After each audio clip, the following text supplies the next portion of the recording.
नमस्कार, मी करिश्मा. एलव्ही न्यूजच्या बातमीपत्रामध्ये आपल्या सगळ्या दर्शकांचे अगदी मनापासून स्वागत. आपण पाहत आहात एलव्ही न्यूज. अखेर संजय काकांच्या भाजप घर वापसीचं ठरलं. प्रदेशाध्यक्षांच्या दौऱ्यात चर्चेअंती शिक्कामोर्तब. मुंबईत 30 जूनला मुख्यमंत्र्यांच्या उपस्थितीत पक्षप्रवेश. वारंवार चर्चेचा विषय बनलेले माजी खासदार राष्ट्रवादी अजित पवार पक्षाचे नेते संजय काका पाटील यांच्या भाजप घर वापसीचा मार्ग मोकळा झाला आहे. विधान परिषद निवडणुकीच्या निमित्ताने सांगली दौऱ्यावर आलेले प्रदेश अध्यक्ष रवींद्र चव्हाण यांच्यासह 3 मंत्र्यांसमवेत झालेल्या बैठकीत यावर सकारात्मक निर्णय झाला आहे. त्यानुसार येत्या 30 जूनला मुंबईत भाजप प्रदेश कार्यालयात मुख्यमंत्री देवेंद्र फडणवीस यांच्या हस्ते व रवींद्र चव्हाण पालकमंत्री तथा उच्च तंत्र शिक्षण मंत्री चंद्रकांतदादा पाटील यांच्यासह मान्यवरांच्या उपस्थितीत त्यांचा प्रवेश होणार असल्याचे समजते.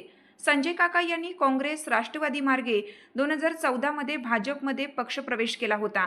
त्यांच्या माध्यमातून सांगली जिल्ह्याचा काँग्रेसचा गड भाजपने खालसा केला होता. दरम्यान 2 वेळा खासदार झालेल्या संजय काकांचे नेतृत्व जिल्ह्यावर वर्चस्व करणारे ठरले. ग्रामविकास मंत्री जयकुमार गोरे म्हणाले, प्रदेश अध्यक्ष रवींद्र चव्हाण, पालकमंत्री चंद्रकांत दादांच्या उपस्थितीत संजय काकांच्या भाजप घर वापसीबाबत सकारात्मक निर्णय झालेला आहे. अर्थात विधान परिषद निवडणुकीतही महायुतीचे नेते म्हणून ते धैर्यशील कदम यांच्या विजयासाठी ते प्रयत्न करीत आहेत. विधान परिषद निवडणुकीची रणधुमाळी पार पडल्यानंतर मुख्यमंत्री देवेंद्र फडणवीस व प्रदेश अध्यक्ष रवींद्र चव्हाण, पालकमंत्री चंद्रकांतदादा पाटील हे याबाबत सविस्तर चर्चा करून निर्णय घेतील. त्यांच्या प्रवेशाने जिल्ह्यात पुन्हा भाजपची ताकद वाढेल. मुंबईतच साधेपणाने प्रवेश, नंतर भव्य कार्यक्रम. संजय काका पाटील म्हणाले, देशाचे विक्रमवीर पंतप्रधान नरेंद्र मोदी, मुख्यमंत्री देवेंद्र फडणवीस, पालकमंत्री चंद्रकांतदादा पाटील यांच्यासह अनेकांनी मला भाजप प्रवेशानंतर खासदार होण्याची संधी दिली. त्यातून मी जिल्ह्यात भाजप वाढवण्याचे, तळागाळात रुजवण्याचे काम केलं होतं. विधानसभा निवडणुकीला महायुतीच्या जागा वाटपाच्या सोयीसाठी मी राष्ट्रवादीच्या तिकिटावर लढलो, परंतु मनापासून पूर्वी आणि आजही भाजप सोबतच आहे. आता फक्त घर वापसीचा अधिकृत मुहूर्त 30 जूनला आहे. पावसाळ्याचे दिवस असल्याने मुंबईतच प्रदेश कार्यालयात मुख्यमंत्री, प्रदेशाध्यक्ष, पालकमंत्र्यांच्या उपस्थितीत साधेपणाने प्रवेशाची औपचारिकता पार पडली जाईल. त्यानंतर जिल्ह्यात भव्य कार्यक्रम घेण्यात येईल. सलगी भाजप नेतृत्वाला आणि कार्यकर्त्यांनाही अडचणीची ठरत गेली. त्यातून त्यांच्या विरोधात नाराज गटाने 2019च्या लोकसभा निवडणुकीत थेट विरोध केला होता. परंतु मुख्यमंत्री देवेंद्र फडणवीस, चंद्रकांतदादा पाटील यांनी समझोता घडवत वेळ मारून नेली.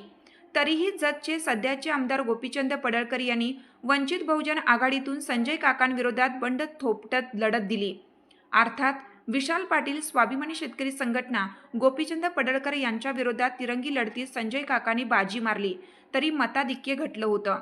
परंतु या विजयानंतरही संजय काकांना विरोधी गटाची नाराजी दूर करता आली नाही.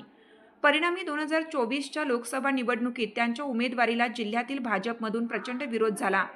तरीही त्यांना उमेदवारी मिळवण्यात यश आलं, परंतु पराभव पत्करावा लागला होता.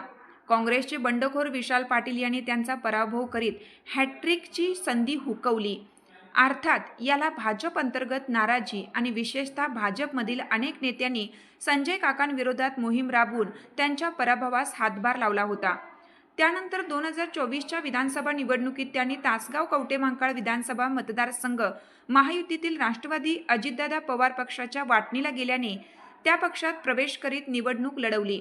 परंतु राष्ट्रवादी शरद पवार पक्षाचे रोहित पाटील यांनी त्यांचा पराभव केला. दरम्यान विधानसभा निवडणुकीनंतर त्यांनी भाजपमध्ये घर वापसीसाठी प्रयत्न केले, परंतु भाजपमधील नाराज आजी माजी आमदार मंत्र्यांनी त्यांच्या प्रवेशाला थेट विरोध करीत वाट अडवली होती. परिणामी त्यांनी कार्यकर्त्यांच्या बळावर राष्ट्रवादीच्या माध्यमातून नगरपालिका, जिल्हा परिषद आणि महापालिका निवडणुकीत सोयीस्कर लढत देत अस्तित्वाची लढाई सुरू ठेवली होती. त्यात त्यांनी तासगाव नगरपालिका, पंचायत समिती निवडणुकीत बाजी मारली आहे. महापालिका निवडणुकीतही त्यांना मानणारा नगरसेवकांचा गट आहे. एवढे होऊनही ते राष्ट्रवादीमध्ये काही रमले नाहीत. उलट जिल्हा परिषद निवडणुकीनंतर राष्ट्रवादी अजित पवार गटाचे नेते माजी मंत्री शिवाजीराव नाईक, अजितराव घोरपडे, माजी आमदार विलासराव जगताप यांनी भाजपला धडा शिकवण्यासाठी महाविकास आघाडीसोबत जाण्याचा निर्णय घेतला. परंतु संजय काकांनी त्यांच्या विरोधात जात थेट कराडमधून पोलीस बंदोबस्तात सदस्यांना महायुतीकडे आणण्याचा प्रयत्न केला. त्यात 2 जणांना आणण्यात यश आलं, तरी त्यातील एक जण परत महाविकास आघाडीकडे गेले. परिणामी त्यांनी आता महाविकास आघाडी आणि विशेषतः राष्ट्रवादीशी विरोध भूमिका घेत महायुतीशी सलगीचा प्रयत्न केला आहे. त्यांनी जणू राष्ट्रवादीला अप्रत्यक्ष रामरामच ठोकला आहे. त्यांची महायुतीच्या तसेच भाजपच्या कार्यकर्त्यांच्या निमित्ताने उपस्थिती लक्षणीय आहे. भाजप प्रवेशासाठी त्यांनी दिल्ली, मुंबईतही अनेक वेळा प्रयत्न केले, परंतु निर्णय झालेला नव्हता. दरम्यान सांगली सातारा विधान परिषद निवडणुकीच्या निमित्ताने उमेदवार धैर्यशील कदम भाजपची मोर्चेबांधणी सुरू आहे. त्या अंतर्गत संजय काकांचे 26 जणांचे संख्याबळ ही महत्त्वपूर्ण आहे. सोबतच राष्ट्रवादीच्या सदस्यांचीही त्यांनी मोर्चेबांधणी करून भाजपला पाठबळ देण्यासाठी प्रयत्न करावेत, अशी भाजपची अपेक्षा आहे. शिवसेना, राष्ट्रवादी, अजित पवार गटाचे नेते अद्याप महायुतीच्या विजयासाठी सक्रिय नसले तरी संजय काकांनी मात्र स्वतःहून आघाडी घेतली आहे. या अंतर्गत आज प्रदेशाध्यक्ष रवींद्र चव्हाण सांगली दौऱ्यावर विट्यात तसेच कराडमध्ये आले असता संजय काका पाटील यांनी त्यांची थेट भेट घेतली. यावेळी पालकमंत्री चंद्रकांतदादा पाटील, मंत्री शिवेंद्रराजे भोसले, ग्रामविकास मंत्री जयकुमार गोरे यांच्यासह अनेक नेत्यांची उपस्थिती होती. यावेळीही संजय काकांच्या भाजप प्रवेशाबाबत चर्चा झाली.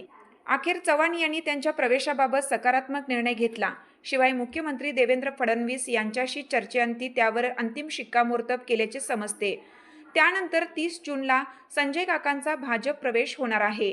त्यांच्या पक्षप्रवेशाने भाजपला पुन्हा तासगाव कवठे महांकाळमध्ये बळ मिळणार आहे.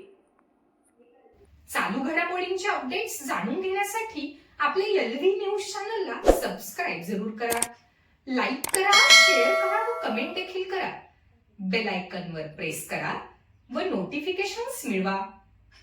पाहत रहा फक्त एलव्ही न्यूज. मुख्य संपादक विलास उत्तम लोखंडे.